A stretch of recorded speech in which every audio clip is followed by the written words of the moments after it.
As you recall, last week our teaching was titled The Reluctant Student.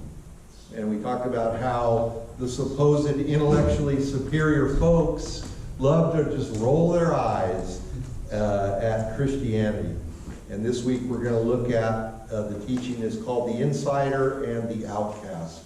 And it's from a book by Timothy Keller called Encounters with Jesus. So this week it's The Insider and the Outcast. Hopefully if you didn't read it in the Champion, because I told Marianne Napley's the wrong title. I told her The Insider and the Outsider. It's The Insider and the Outcast. In the 3rd chapter of the Gospel of John, Jesus meets a highly moral leader. In the next chapter, he meets a woman who is a social outcast, a pariah. She's been shunned by the religious people of the day, and I would dare say probably a lot of people of the day, not just the religious people. And there's a reason why John chose to put these two encounters next to each other. On the surface, they look like so different, night and day, right? In a way they are, but they also have a lot in common. What do they have in common? At the heart of the story and at the heart of the answer is the word S-I-N, sin. This word's been used for quite some time to marginalize and shame people who aren't Christians. You know, you can say like, oh, you're a sinner. A lot of people, there was an old Bethel Bible picture of a cross bridging a huge chasm, like you could not jump over it, right? From here to here, big chasm where you fall down. There was a cross there. And the theory was, here am I and here's God. You come over, right?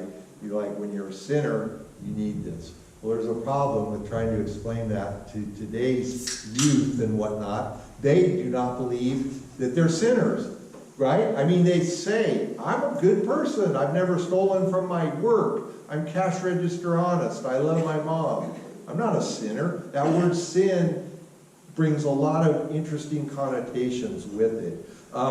That word has been used to help us climb the ladder of moral integrity while sort of putting other people in their place.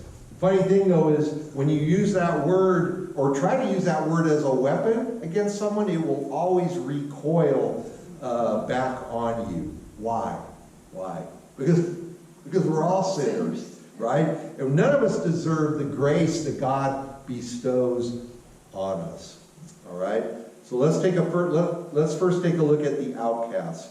The story of the woman at the well is found in John 3. And you've all undoubtedly, well, I can't say that. Most of you have read that before, I'm sure of it. It's a well-known tale of sin and the sinner and the grace of Jesus. There's a Samaritan woman who's come to the well.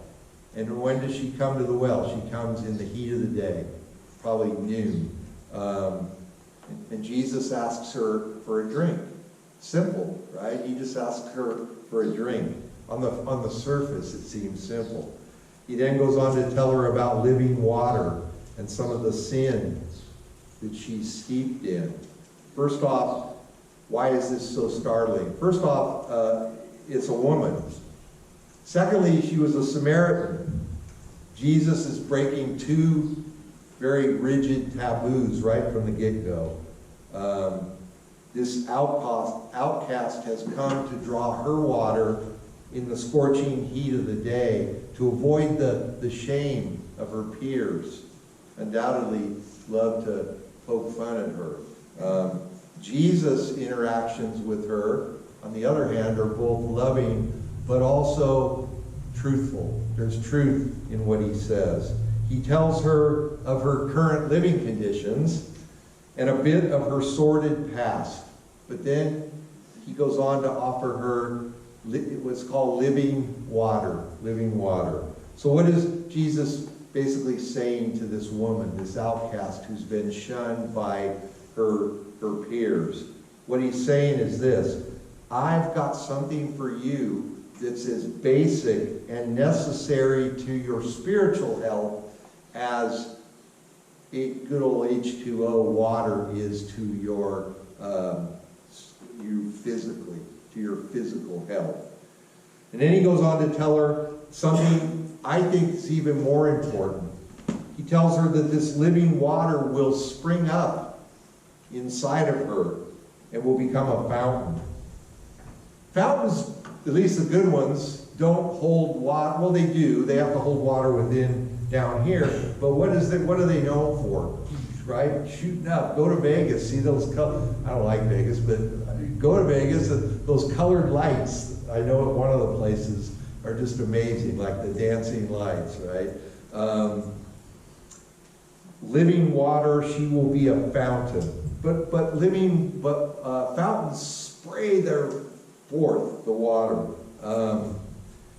And he's telling her that she too will do that. She will become a fountain. This outcast will be able to spread the good news. And it's the same thing with us. Once we've been given this living water of salvation, we too will be like rivers or like streams of water. And our lives will be infused with this deep meaning. We know that everyone has to live for something. And Jesus is arguing that if he is not that thing, then it will fail you. Anything else that we may decide that we can't live without, whatever it is, becomes insignificant. We will become angry if we don't achieve that thing that we think. And even if we do, more than likely, if it's not the Lord, it will seem unfulfilling and hollow. And at one point in the story, Jesus shifts from this theme of living water to this woman's history with men. Jesus is certainly not trying to shame this woman. I mean, that's the last thing she needs, right? I came here at noon to avoid this, right? He doesn't need to heap shame on her. He's certainly not there to do that. But he's there to show her that idolizing anything will only bring heartache and unfulfilled dreams. He's basically nudging her, saying this: if you want to understand this living water idea, if you really want to grasp it, first you need to see how you have been seeking that type of thing in your own life. You have been trying to achieve it through men. And it's just not working. It's not working. At this point, the woman tells Jesus, she's excited. She says, "You must be a prophet." And then this woman who is scorned and shamed by her peers actually has a fairly deep theological question to ask Jesus. She asks him this. She says, "We worship at the temple here, and the Jews worship at the temple in Jerusalem. Who is right?" That's a great question, right, for her to ask.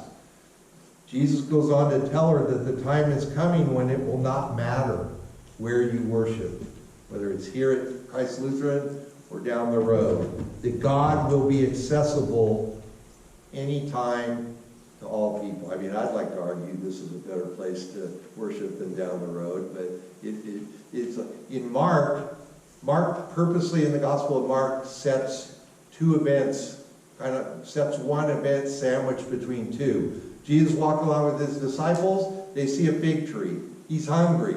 He goes over to it. There's no figs. I know what you're thinking. Shouldn't he have known that? Anyway, that's what I first thought. But anyway, there's no figs on the tree. He curses the tree. "Never will you bear fruit again." Goes away. Goes to the temple. We know what happened there, right? He was mad. He overturned everything. "This is crazy. Why did you turn my Father's house into a marketplace," right? Then they leave. They see the fig tree again. That fig tree that he cursed, man, it's cursed. And it's dry, it's withered, and the disciples are like, wow, they're amazed at that. But why Mark did that was to show that fig tree is sort of like the idea of the temple. You do not have to go to this place to encounter God. That's what Jesus was saying. There's going to be a point in time where it's going to be in you and accessible to anyone, right? That's what he basically tells her. She responds that the Messiah will undoubtedly explain all of this. And then Jesus, right, when he comes, that's what she's thinking. I know you're right. And when the Messiah comes, sure as heck, he's going to say the exact same thing. And then what does Jesus do that really blows her mind? What does he say? I'm that guy. I'm the guy. He doesn't say, I know a guy. I know a guy. He says, I am he. Mind blown. So there you have this supposed outcast who in actuality will spread the gospel. Now let's look at the supposed insider. Nicodemus was a religious leader. He was a Pharisee. But he was also a searcher. He was also looking. Any of you that have seen The Chosen, I love the way they portrayed Nicodemus. I thought it was just amazing, man. That guy was searching. He was hunting. He had a bag there of an offering. He wanted. He was so close, He was a Pharisee, but he was a searcher. And he came to Jesus, but when did he come to him? When did he come to Jesus? In the night. See, the lady came during the day, during the scorching heat. The Pharisee came at night because he didn't want to be seen, but he had some questions for this guy because this guy was obviously charismatic, Jesus. So we call him Nick at night, right? Nicodemus, Nick at night. And he starts out by flattering Jesus, and that's usually a good tact, right? Even if you want to tell somebody that they're not doing something right, it's the Oreo effect, right? You start off nice, you get to the point, and you end nice, right? So Nicodemus says to Jesus, I have heard many wonderful things about you, teacher. He calls him teacher, which is crazy. That's what you call a rabbi, that your teachings are from God. And Jesus then tells this Jewish insider, he doesn't say like, no, duh. He says, you must be born again. That's kind of random, right? You must be born again. Sometimes in today's society, that term also, like sin, is used to marginalize people. What do I need to do to get that good Jesus thing that you got going on? Oh, you got to be born again. It's like, well, what does that mean, right? But Jesus tells this outstanding and well-respected leader in the Jewish faith that that's exactly what he must do. So you see, Jesus uses a different method on the insider than what he used on the outcast. Rather than press the Pharisee Nicodemus on his lack of satisfaction, I can give you living water. That's what he did for the woman. He's pressing him on his smug self-satisfaction. You see, did you raise your hand if you contributed anything to your birth other than being there? John didn't know. John, if you did, you didn't. Trust me, you were just there, right? You see, you didn't contribute anything. It's the gift of life. So it is with new birth. A gift of grace cannot be earned.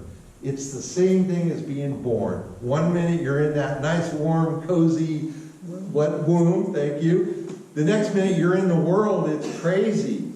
And you didn't do anything. And that's the same way it is with our salvation. We don't earn it. It's a radical and astonishing thing to say, really to anybody, but certainly to this Pharisee, this pillar whose whole life depends on the law and 600 other different written laws. It is a crazy thing to say to him. And you know why? To be blunt, basically Jesus is telling him that homeless and prostitutes are on the same level as Nick at night. They're no different. And that's mind-blowing. You see, sin is essentially looking for something else besides God for your salvation. It may even be called placing yourself in God's position. Surely Nicodemus did not originally believe this. No way did he believe that you can't earn salvation. Due to his standing in the Jewish community, Nicodemus and other devout Jews at the time loved to talk about trusting God. Trusting God. But they also kept a very, very high view of their own contributions towards salvation. What did I do? What did I do? This, keep that. Don't do that. Wash this. all ways to circumvent the real path to heaven. In fact, Nicodemus and the Samaritan woman are equal sinners. Why? They both need grace. They don't need husbands, more husbands. Jesus told her she had 5 already, and they certainly don't need the law. You see, if we build our own life on our career, our kids, our spouse, our morality, our money, or anything else other than Jesus, we're building it on sand. One last thing. Isn't that the best word you hear in a sermon or any time of speech? In conclusion, or one last thing. One last thing. In the case of the woman at the well, the only reason Jesus had this encounter with her is because he was what? Thirsty. Who said it? They get the Ernie, right? My man. Thirsty. You say, couldn't he have... You might say, come on, man. Same thing with the fig. Couldn't he have just caused a fountain to spring up and just stand underneath it? Of course he could. Of course he could have. But think of all the good things that occurred because Jesus was experiencing a common human need, thirst. You see, he was God, but he was also human, and he was thirsty. The creator of the universe needed a sip of water, and it changed the life of this woman and undoubtedly many others forever. You see, Nicodemus, he thought he was good to go. He thought his canteen, his little canteen that he carried of water would never end. Jesus pointed out the error of his ways, and he used a powerful metaphor to do it, the metaphor of birth, and how we have no part in it whatsoever. And you see, this is the gospel. This is the good news.